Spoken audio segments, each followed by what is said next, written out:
ఉపవాసం అయ్యాక ఎంతో కొంత అన్నం తినాలి.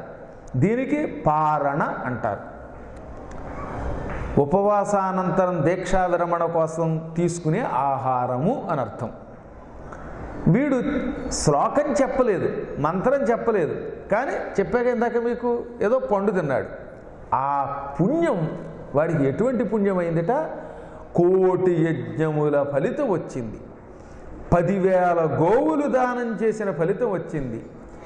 నట్టడవిలో అన్ని బిల్వవృక్షములు నాటి మారేడు చెట్ల మధ్యలో శివలింగ ప్రతిష్ఠ చేసిన వాడికి వచ్చిన పుణ్యం వచ్చింది. ఆ రోజు నుంచి వాడికి తెలియకుండానే మనసు మారిపోయింది. జంతుహింస మానేశారు, అందరినీ ప్రేమగా చూసేవారు. ఈలోపు వాళ్ళ అదృష్టవశాత్తు అక్కడికి అగస్త్యుడు వచ్చాడు.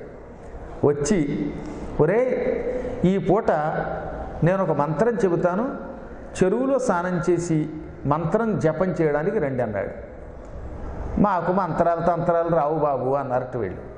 నేను చెబుతాను రండి అన్నాడు ఈయన. నీళ్లలోకి దిగారు.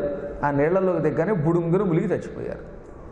ఇంకా మంత్రం లేదు, తంత్రం లేదు. ఆ నీళ్లలో ఏం కర్మయోగం అంటే అది బాగా ఊబి, అడవుల్లో కొన్ని చెరువులు ఊబిగా ఉంటాయి, అందులో దిగి ములిగిపోయారు. పాపం లోపాముద్ర ఉంది, అదేమిటండి మీరు మంత్రం ఇస్తా ఉన్నారు, వాళ్ళు ఎదురు చచ్చిపోయారంటే, పిచ్చిదానా, మన దృష్టిలో వాళ్ళు చచ్చిపోయారు అనుకుంటున్నాం, చావు దురదృష్టము అని కొందరు అనుకుంటారు. కొంతమందికి అది యోగం కలిగిస్తుంది, కొంతమందికి నరకం కలిగిస్తుంది. వాళ్ళ యోగం ఏమిటో చూడు అన్నాడే. వీళ్ళిద్దరూ నీళ్లల్లో ములిగి బుడుంగ చచ్చిపోగానే ఆ ఊబిలో వాళ్ళని తీసుకుపోవడానికి అతి భయంకరాకారులైన యమకింకరులు 4 వచ్చారు. ఒక ఇద్దరేమో మొగుడు దగ్గరికి, ఒక ఇద్దరేమో భార్య దగ్గరికి వెళ్ళారు. ఆ యమకింకరులు నల్లగా ఉన్నారు. వాళ్ళ ఒళ్ళంతా బొచ్చు, ఎలుగుబంటికి శరీరం మీద ఉన్నటువంటి జుట్టు లాంటి జుట్టు ఉంది. పెద్ద పెద్ద కోరలతో ఉన్నారు. ఎర్రగా అగ్నిహోత్రాల్లో ఉన్నాయి నేత్రాలు. చేతుల్లో పాశాలు పట్టుకున్నారు, కత్తులు పట్టుకున్నారు, ముళ్ళ కథలు పట్టుకున్నారు. భయంకరమైన వివిధ ఆయుధాలతో భయపెడుతూ, రండిరా రండి, మిమ్మల్ని బడితి పూజ చేస్తాం అని బెదిరిస్తూ వచ్చి మెడకి తాడేసి వీళ్ళ ప్రాణం బయటికి తీసి ఆ పక్కనే భయంకరమైన యాతనా శరీరములు 2 ఉన్నాయి. మనం చచ్చిపోయాక యాతనా శరీరంలో ప్రవేశపెడతారు. అవన్నీ క్రమంగా మనకి ఇంకా 3 రోజులు వస్తాయి కాబట్టి ఆ 3 రోజులు బాగా విందురు కానీ శ్రద్ధతో. అవి విన్నాకైనా ఎలా ఉండాలో తెలుస్తుంది కనీసం. ఈ యాతనా శరీరంలోకి మన ప్రాణాన్ని ప్రవేశపెడతారు. మన శరీరానికి ఆధారం ఒకటి కావాలి. మన ప్రాణం నిలబడదు. ప్రాణం చాలా సూక్ష్మంగా ఉంటుంది. ప్రాణం ఎటువంటిది అంటే దానికి ఏదో ఒకటి పట్టుకోమ కావాలి, ఆధారం కావాలి. ఇప్పుడు మన శరీరంలో ఉన్న ప్రాణం అతి సూక్ష్మంగా ఉంటుంది, అది ఎవరికీ కంటికి కనపడదు. దానికి ఆత్మ అని పేరు. ఈశ్వరుడు తన శరీరం నుంచి 2 భాగాలుగా ఒకప్పుడు విడిపోయాడు. పరమాత్మ అంటారు ఈశ్వరుణ్ణి. ఆయన శరీరమే, ఆయనలో ఉన్న ఒక గొప్ప తేజస్సు ద్విధాభవోవా 2గా విభజింపబడింది. ఒకటేమో సమస్త లోకాలలో వ్యాపించి ఉన్న పరమాత్మ, రెండవది అందులోంచి విడిబడిన జీవాత్మ.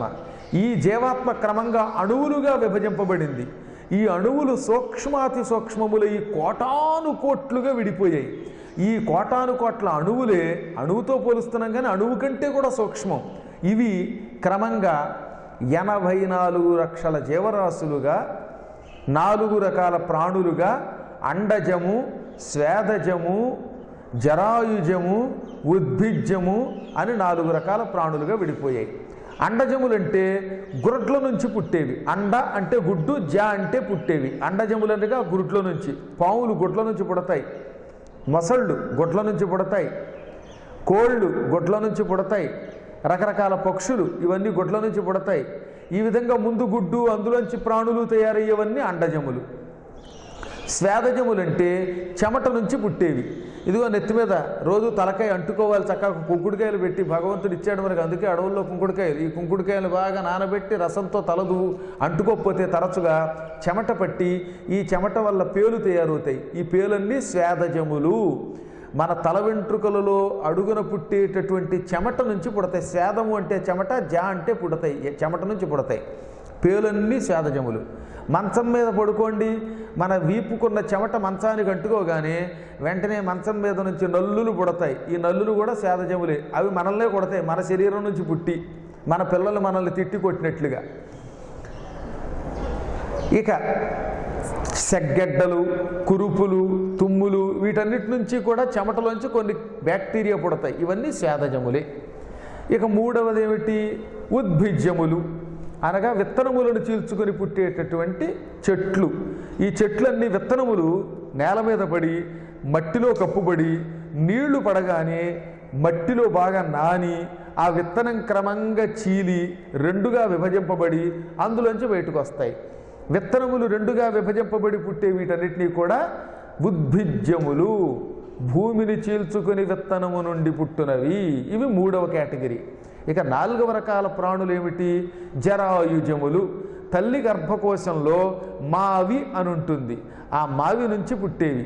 అంటే ఈ గేదెలు, ఎద్దులు, మనుష్యులు వీళ్ళందరూ కూడా జరాయుజములు అనమాట, మావి నుంచి పుట్టేవారు. ఈ రకమైన ప్రాణులుగా ఈ పరమాత్మ నుంచి విభజింపబడినటువంటి అణువులు, ఆత్మలు పుట్టాయి. మళ్ళీ ఈ శరీరం విడిచిపెట్టగానే వీటికి ఇంకొక శరీరం కావాలి. అలా శరీరము ఆధారంగా ఉండి తీరాలి. అందుకే శరీరమునకు ఇంకో పేరు ఉపాధి. ఉపాధి అనగా బ్రతకడానికి ఆధారమైనది.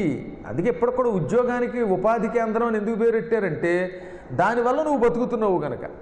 అంతేగాని ఉపాధి అంటే కేవలం ఉద్యోగం అనుకోకండి, అది ఊరికే ఒక భాగం. మన శరీరము, మానవ శరీరం ఇదొక ఉపాధి. శరీరం విడిచిపెట్టాక పాపాత్ములైతే ఈ పాపాత్ములకి యమకింకరులు నల్లని దుబ్బు శరీరం ఇస్తారు. ఆ శరీరానికి యాతనా శరీరం అని పేరు. అదే మనం పుణ్యం చేస్తే దివ్య శరీరంలో ప్రవేశించి స్వర్గానికి ఎడతాం. ఇంకా మహామహాపుణ్యాలు చేస్తే ఇదిగో వైకుంఠం, బ్రహ్మలోకం, మణిద్వీపం, కైలాసం వంటి లోకాలకు ఎడతాం. ఇలా వారి వారి పుణ్యముల వల్ల ఎవరికి ఏ దేవుడి మీద ఎక్కువ భక్తి ఉంటే ఆ లోకానికి ఆ దివ్య శరీరంతో వెడతాం అన్నమాట. ఇప్పుడు ఈ ఇద్దరిని తీసుకెళ్ళడానికి యమకింకరులు వచ్చి ప్రాణం తీసి యాతనా శరీరం పట్టుకొచ్చి యాతనా శరీరంలో ప్రాణాన్ని ప్రవేశపెట్టబోతూ ఉండగా హఠాత్తుగా కైలాసం నుంచి అత్యద్భుత దివ్య రూపంతో 10 చేతులు 5 తలలు కలిగిన శూలం, ఢమరుకం, లేడి మొదలైనవి ధరించిన మహానుభావులు వచ్చారు. అచ్చం వాళ్ళంతా ఈశ్వరుడు ఎలా ఉంటారో అలా ఉన్నారు. శివలోకంలో శివుడి దగ్గర ఉన్న దూతలు శివుడిలాగే ఉంటారు. అందుకే వాళ్ళని కైలాస ప్రమథగణములు అంటారు, కైలాసవాసులు. వాళ్ళు 4 వచ్చారు. రావడంతో ఈ ఆత్మలకు ఉన్న యమపాశాన్ని కత్తిరించారు. ఆ ఇద్దరిని పట్టుకున్నారు. 2 అందమైన ప్రమథగణాల శరీరాలు పట్టుకొచ్చారు వాళ్ళు. ఆ గణాల శరీరంలోకి ఇద్దరిని ప్రవేశపెట్టారు. అప్పుడు యమకింకరులు అన్నారు, ఏమండి ఇదేమిటండి అన్యాయం అండి, వీళ్ళిద్దరూ మాకు గెస్టులండి, చీప్ గెస్టులండి, వీళ్ళని మేము యమలోకానికి తీసుకెళ్ళి నానా రకాలుగా హింసించి యాతనలు పెట్టి కుంభీపాకం, రౌరవం వంటి నరకాలకి పంపి ఆ తదనంతరం మళ్ళీ భూలోకంలో మానవ జన్మ ఇస్తామండి. ఎందుకంటే వీళ్ళు పరమ దుర్మార్గులు, ఎన్నో జంతువుల్ని చంపారు, ఎన్నో రకాల పాపాలు చేశారు, వీళ్ళు చేసిన పాపాలు అన్నీ ఇన్ని కావు. ఆ పాపాల వల్ల వీళ్ళకి శరీరాలు పోవాలి, వీళ్ళని మళ్ళీ నరకాల్లో శిక్ష అయిపోయాక భూలోకంలో పాములుగా, కుక్కలుగా, పురాణాలు జరుగుతూ ఉంటే గందరగోళం చేసే కోతులుగా, ఇలా ఎన్నో రకాలుగా పుట్టించి ఆఖరణ కుంటాళ్ళుగా, గుడ్డాళ్ళుగా, నడ్డాళ్ళుగా పుట్టేలా చేస్తాం అనగానే అప్పుడు శివకింకరులు అన్నారు, మీరన్నది నిజమే, వీళ్ళు పరమ పాపాత్ములు, ఇప్పటి వరకు లక్షల కొలది, కోట్ల కొలది జీవుల్ని చంపారు, జంతువుల్ని తిన్నారు, శివరాత్రి నాడు కూడా కళ్ళు తాగారు, శ్రీశైలం వంటి దివ్యక్షేత్రాలకు వచ్చి అక్కడ కూడా కళ్ళు మాంసంతో బతికారు వీళ్ళు. సందేహం లేదు, వీళ్ళని శిక్షించాలి. కానీ శివధర్మం మీకు తెలియదు అనగానే ఇదంతా గరుత్మంతుడు వింటున్నాడు కృష్ణుడి ద్వారా, గరుడ పురాణంలో. అది మర్చిపోకండి, నేను మళ్ళీ చెబుతున్నాను. గరుడ పురాణం అదిగా పుస్తకం కూడా పట్టుకొచ్చాను ఇక్కడికి, అందుకే శ్లోకాలతో ఉన్నది, హిందీ తాత్పర్యంతో. మీకు ఎవరికైనా అనుమానం ఉంటే శివరాత్రి మహిమ గురువుగారు గరుడ పురాణంలో చెప్పారా, ఇంకెక్కడి నుంచి అయినా పట్టుకొచ్చారా అని అడిగితే చెబుతా. ప్రతీదీ ఒక ప్రమాణ గ్రంథం ఎందుకు తెస్తానంటే నాకు చూడవలసిన అవసరం కోసం కాదు, ఎవరైనా రేపు అడిగితే వాళ్ళకి ఆ శ్లోకం, ఆ కథ చూపించాలి. గరుడ పురాణం అంటారు, శివరాత్రి మహిమ చెబుతున్నారు ఏమిటని ఎవరన్నా అడిగితే వారి పిచ్చివాళ్ళలా గరుత్మంతుడికి కృష్ణుడు చెప్పాడు అని చూపించాలిగా మరి నేను. అందుకని అందులో గరుత్మంతుడు అన్నాడు, భగవాన్ వాసుదేవ చాలా ఆశ్చర్యంగా ఉంది, యమకింకరులు నిజంగా దుర్మార్గులు పట్టుకెళ్ళి శిక్షించాలి కదా, వాళ్ళు అన్ని జంతువులు శిక్షించారు కదా, చంపారు కదా, కళ్ళు తాగారు కదా, అయినా శివకింకరులు ఎందుకు వచ్చారని గరుత్మంతుడు అడిగాడు అనుమానంతో. అప్పుడు చెప్పాడు విష్ణువు, నాయన అదేరా శివతత్వం అంటే, అందుకే శివుడి వంటి కరుణామూర్తి లేడన్నారు. అబ్బా బాలాశంకరుడు ఆయన, వాడు ఎన్ని పాపాలు చేసినా ఇన్ని నీళ్లు మళ్ళీ పోయిన పొయ్యిగానే, ఇన్ని పాలు పొయ్యిగానే, సద్యోజాతం అనే మాట చెవిలో పడగానే పోన్లే వీడు మా అబ్బాయి అని వాడి పాపాలు క్షమిస్తాట. అందుకే శివుడిని పట్టుకోమన్నారు. కరుణ ఎక్కువ ఆయనకి, మిగతా వాళ్ళు అంత తొందరగా కరుణించలేరు. ఈయన పాపం ఎంత అమాయకుడండి. మనం ఆయన మీద ఎంత విభూతి పోసామా, ఆ విభూతి చూడగానే, నిజానికి విభూతి మిగతా వాళ్ళు ఎవరైనా స్వీకరిస్తారా? మనం బయలుదేరేటప్పుడు పాండ్స్ పౌడర్, దిక్కుమాల పౌడర్లు పూసుకుని ఒళ్ళంతా బోల్డ్ డబ్బులు ఖర్చు పెడుతున్నాం. పాప ఆయన ఏదో ఎంత బూడిదలా పోయి కానీ, బూడిద పోసావా అనకుండా నా మీద ఎంత సుగంధ ద్రవ్యం పూసావు నాయనా అని దగ్గరికి పిలిచి ప్రేమగా చీరి వాళ్ళ ఆవిడ చేతిలో పెడతాట. ఇదిగో ఏమే వీడిని జాగ్రత్తగా చూసుకుంటాట. ఆవిడ అన్నం పెట్టి ఆదరిస్తుంది. ఎంత కరుణ! ఆయన అవ్యాజ కరుణామూర్తి.